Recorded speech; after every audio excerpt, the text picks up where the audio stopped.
एक छोटे से गांव रामपुर में रामू नाम का एक मेहनती किसान रहता था। उसका घर बड़ा नहीं था। मिट्टी की दीवारें, टीन की छत और सामने छोटा सा आंगन। घर में उसकी पत्नी गीता, 10 साल का बेटा छोटू और एक सफेद बैल रहता था जिसका नाम था मोती। लेकिन मोती सिर्फ बैल नहीं था, वो इस परिवार का सदस्य था। हर सुबह सूरज निकलने से पहले रामू उठ जाता। गीता, जरा जल्दी चाय बना देना, आज खेत में जल्दी पहुंचना है। गीता मुस्कुराकर कहती, पहले तुम चाय पियो, फिर मोती को भी चारा खिला देना, वो तुम्हारा इंतजार कर रहा होगा। रामू बाहर आता। मोती उसे देखते ही जोर से रंभाता। रामू उसके माथे पर हाथ फेरकर कहता है, चल मेरे साथी, आज फिर खेत में मेहनत करेंगे। दोनों खेत की ओर निकल पड़ते। दिन भर मोती हल खींचता और रामू खेत जोतता।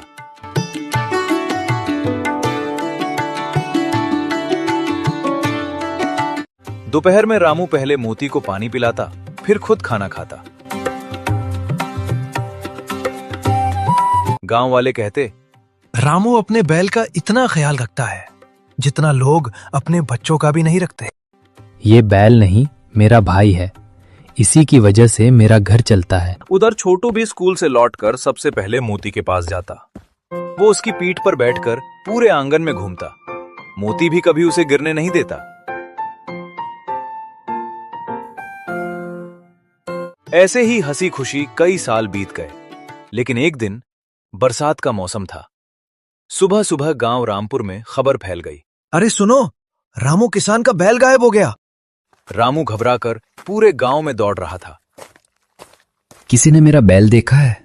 उसका नाम मोती है, सफेद रंग का है, सींग पर लाल धागा बंधा है। गांव वाले भी खोजने निकल पड़े। कुछ देर बाद पड़ोसी कालू बोला, रामू, कल रात मैंने तेरे बैल को जंगल वाली तरफ जाते देखा था। रामू तुरंत जंगल की ओर भागा, लेकिन मोती कहीं नहीं मिला। उधर गांव में बातें शुरू हो गईं।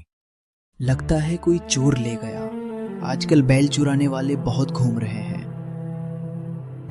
रामू की आंखों में आंसू आ गए। दूसरे दिन सरपंच ने घोषणा की, जो भी मोती को ढूंढ कर लाएगा उसे 10,000 रुपए इनाम मिलेगा। अब पूरा गांव बैल खोजने लगा, लेकिन कोई सुराग नहीं मिला। तीसरे दिन का छोटू नदी किनारे खेल रहा था। उसे मिट्टी पर बड़े बड़े खुरों के निशान दिखे। ये तो बैल के पैरों के निशान हैं। वो उन निशानों के पीछे पीछे चल पड़ा। निशान जंगल पार करके एक पुराने कच्चे घर तक जा रहे थे। छोटू ने खिड़की से झांका और उसकी आंखें खुली की खुली रह गईं। अंदर मोती खड़ा था, लेकिन उसे किसी ने बांधा नहीं था। घर में एक बहुत बूढ़े दादा दादी रहते थे। दादी बीमार थीं, दादा मुश्किल से चल पाते थे। मोती उनके आंगन में रखी घास खा रहा था और शांत खड़ा था। दादा उसे प्यार से सहला रहे थे। छोटू भागकर गांव पहुंचा।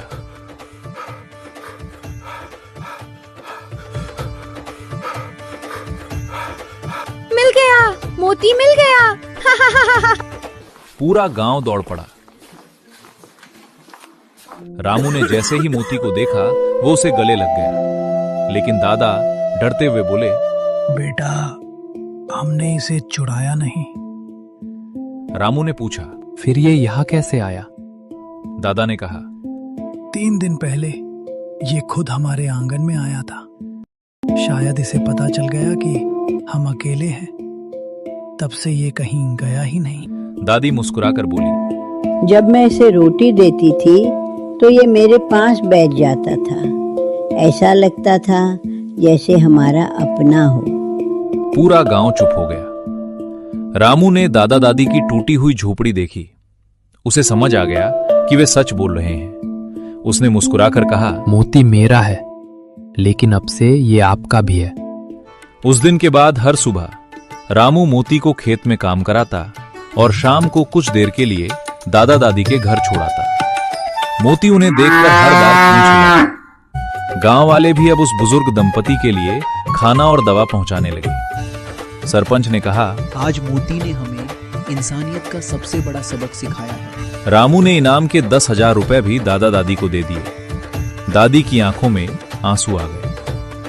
मोती ने जोर से बां की आवाज निकाली, जैसे वो भी खुश हो। गांव के लोग हंस पड़े। उस दिन के बाद रामपुर में कोई भी बुजुर्ग अकेला नहीं रहा।